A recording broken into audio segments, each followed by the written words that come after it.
In February 2019, Tyler and Brittany Davis want to spend a relaxing weekend away from work, everyday life, and responsibilities. It's Brittany's birthday, and like every year, the couple treats themselves to a little getaway, this time at the Hilton Hotel in the Easton Town Center in Columbus, Ohio. But what starts as a romantic mini vacation ends in a nightmare. In the early hours of the morning, Tyler suddenly starts acting weird. He eventually leaves the hotel for a walk, from which he never returns. The only thing left behind is a mysterious last phone call that couldn't be more puzzling.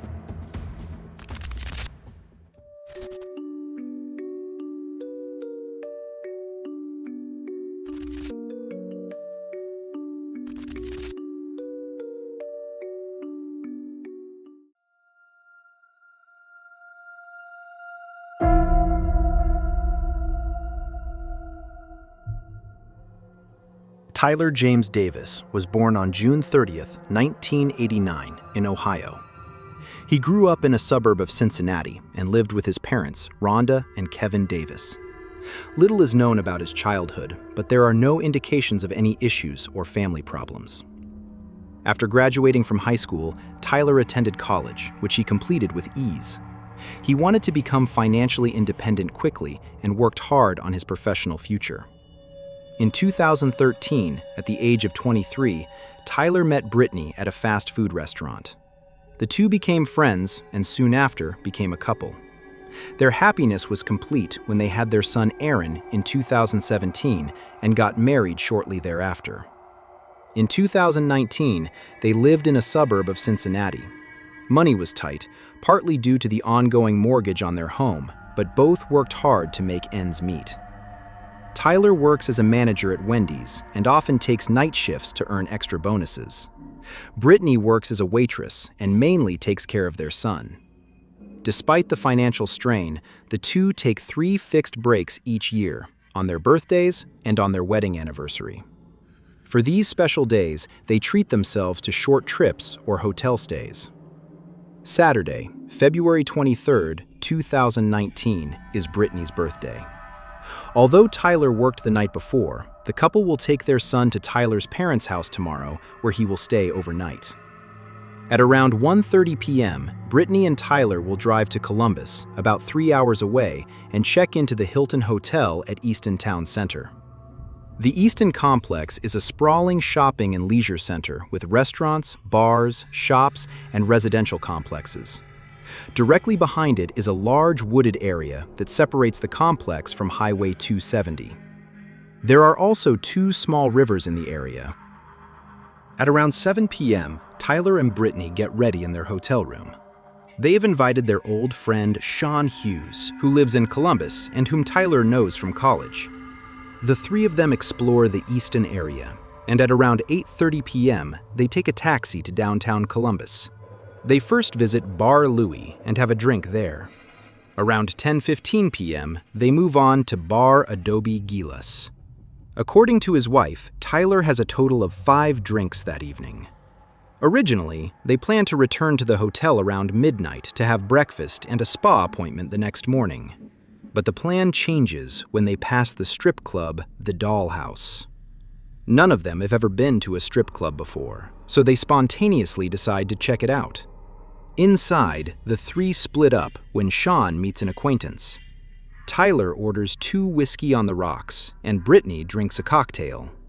When the 2 want to go outside for a quick smoke, Brittany wants to take her freshly ordered cocktail with her, but the bouncer forbids her to do so, so she leaves her drink unattended at the bar. When she returns after smoking, the glass is still there. Brittany takes a sip and goes to the bathroom. When she comes back, the glass is empty. Tyler has drunk it. The club closes at around 3 a.m. The 3 leave the building together.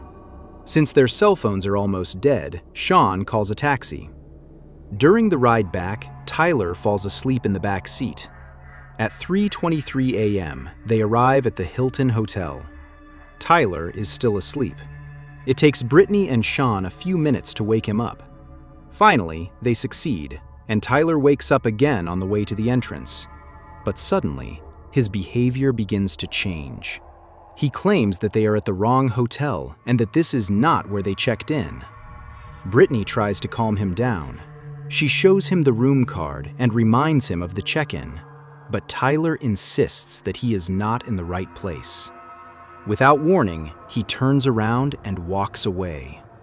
Brittany tries to stop him, but he pulls away from her grip.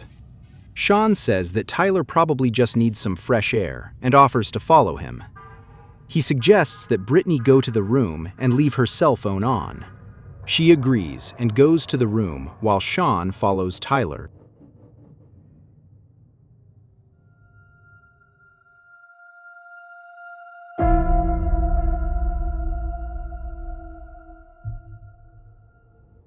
About 10 minutes later, Brittany returns to the lobby, but there is still no sign of Tyler and Sean. A short time later, Tyler calls. He seems calm and says everything is fine. He just wants to smoke a cigarette and will be right back. He asks Brittany to wait for him outside. A little later, Sean shows up at the hotel alone. He reports that Tyler refused to be persuaded to return. He wants to continue walking. Sean doesn't seem concerned, but Brittany is nervous. Around 4:30 a.m., Sean heads home. Tyler still hasn't returned at this point, and Brittany continues to wait for him. Then, about 10 minutes later, her phone rings again. It's Tyler, and he apologizes for his behavior. He says he is in the woods behind the hotel. He can already see the Hilton and is on his way back. Brittany is relieved. But the minutes pass, and Tyler does not arrive at the hotel. When she calls him again, she only gets his voicemail. She suspects that his battery is now dead. Brittany returns to the hotel room. It is now early in the morning. Her cell phone is almost dead, so she starts charging it and contacting friends and family. She reaches her father-in-law, who advises her to call hospitals and police stations in the area. Perhaps, he hopes, Tyler has been picked up or admitted. Brittany follows this advice, but everywhere she gets the same answer. No one has seen Tyler Davis. Around 7 a.m. on the morning of February 24th, the first friends and family members arrive in Columbus to help with the search. At 8 a.m., Brittany informs the police. However, they explain to her that there is a 72-hour waiting period for missing adults unless there are concrete indications of a crime. Many later criticize Brittany for not contacting the police sooner. But based on this response, it's safe to assume that it wouldn't have made any difference, as no investigation would have been launched anyway. Tyler's friends and family are unwilling and unable to wait. They are certain that something must have happened to Tyler. They organize themselves into small groups, check into hotels around the Eastern campus, and spread out across the surrounding area. They ring doorbells in the row house complexes and ask residents to search their garages, basements, and properties. Their hope is that Tyler may have gotten lost or sought refuge somewhere after being injured. The search continues on the morning of February 25th. The family distributes search posters, questions passers-by, and checks the woods behind the Hilton again.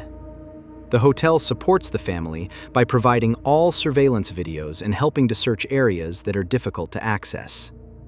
In one of the videos, a man is spotted who is initially thought to be Tyler, but it is his friend Sean Hughes, who is filmed returning to the hotel with Brittany. On Tuesday, February 26th, the 72-hour period ends. The police now officially begin their search. Cadaver dogs, boats, and helicopters are deployed to search the woods, adjacent marshlands, and the two rivers. But nothing is found. Neither him, nor his cell phone, nor his wallet, nor any other traces. The police use cell phone data to track Tyler's movements. The analysis shows that he was not, as previously assumed, in the woods behind the hotel. Instead, he was heading in a different direction. He walked toward Morse Crossing, which must have taken him 30 to 40 minutes on foot. There are also roads, rivers, and industrial areas in this area. But here, too, the search is unsuccessful. The police can confirm all calls between him and Brittany. They can also see that Tyler tried to locate the hotel on his GPS at 3:51 a.m. After calling Brittany to say he can see the hotel, there is one last call, during which only silence can be heard on Tyler's end of the line. After that, the cell phone is turned off, presumably because the battery is dead. Months pass, and Tyler is not found.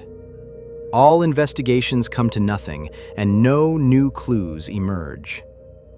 On December 15, 2021, Tyler Davis is officially declared dead in Clinton County. To this day, he has not been found, and his son Aaron has had to grow up without his father. Nevertheless, over the past few years, a few theories about his disappearance have emerged, which I would now like to present to you.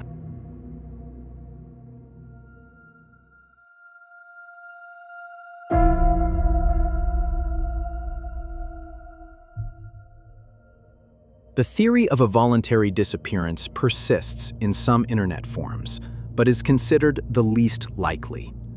Tyler was a devoted father, husband, and family man. There is no evidence of a planned escape. After his disappearance, he never used his credit card again, and his cell phone was never turned on again. He was never seen again anywhere, and he cannot be found online either. There is no indication that he wanted to leave his family intentionally. Another theory relates to Sean's role. He was the last person to see Tyler alive and appeared remarkably calm and not at all concerned about his well-being. He told Brittany not to worry and then left the hotel, even though Tyler was still missing. He also never participated in the search, which some people find additional cause for suspicion. A dispute between the two or another incident is conceivable, but there is no evidence of a crime committed by Sean, and he was never considered a suspect by investigators. Another argument against this theory is that Tyler called Brittany again after Sean returned to the hotel, so he was probably alone. The next theory suggests that Tyler's condition could be attributed to undetected poisoning. During the night, Brittany had left her cocktail unattended at the strip club. Later, Tyler drank the entire drink. Shortly thereafter, he began to behave strangely. He was extremely tired and seemed confused and almost paranoid. Therefore, some people assume that someone spiked the cocktail with knockout drops or drugs. Drugs could have triggered a psychotic episode in Tyler, which would explain his strange behavior. What speaks against this theory is that Tyler seemed relatively clear-headed again shortly afterwards. He was able to walk independently, make phone calls, describe his location, and he tried to find the hotel using GPS. This almost rules out knockout drops, at least. This theory also fails to explain why he never reappeared and why his body was never found. The last and most popular theory is that Tyler was the victim of an accident. Tyler was tired, had had a stressful week, had slept very little, and consumed a lot of alcohol. It is possible that he simply lost his bearings. The area around Easton Town Center is vast and partly unlit. There are rivers, swamp areas, overgrown areas, and Highway 270 in the immediate vicinity. It is conceivable that Tyler fell into a riverbed while trying to take a shortcut, injured himself in the undergrowth, or was hit by a car while crossing the highway. The first two scenarios are just as unlikely as the previous theory because his body has still not been found. It is possible that a driver panicked and disposed of his body instead of calling the police. That would explain why he was never found. Although this theory is the most popular, it is still somewhat unlikely. After all, the tracking dogs were unable to pick up Tyler's trail, and, as mentioned, his body was never found. Brittany Davis later faced a wave of accusations on social media.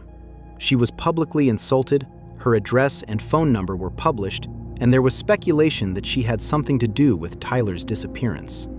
She denies this and repeatedly emphasizes that Tyler would never have left his family voluntarily. The police continue to consider the case unsolved. To this day, the family hopes for clues or a confession so that they and Tyler himself can finally find peace. That brings us to the end of today's video. What do you think happened to Tyler Davis on the day he disappeared? Feel free to write your opinion in the comments, which will also help support this channel. If a video receives a lot of interaction shortly after it is uploaded, it is more likely to be recommended to people who have not yet subscribed to Insolito. Other than that, there's not much else to say. I wish you a good morning, afternoon, or evening, depending on when you're watching the video, and hope to see you again in the next video. Until then, bye everyone.